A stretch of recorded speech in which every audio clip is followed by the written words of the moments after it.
بسم الله الرحمن الرحيم.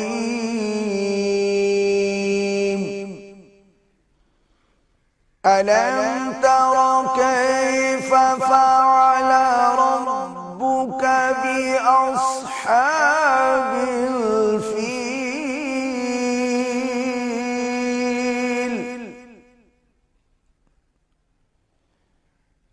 ألم يجعل كيدهم في تضليل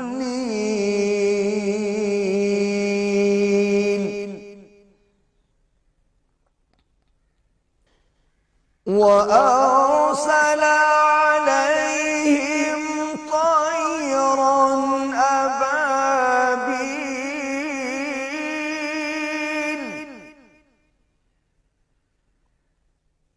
ترميهم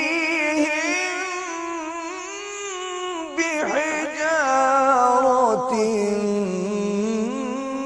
من سجيل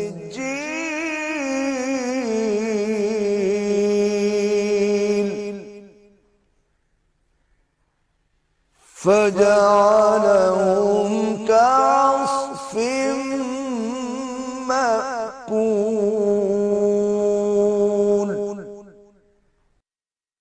صدق الله.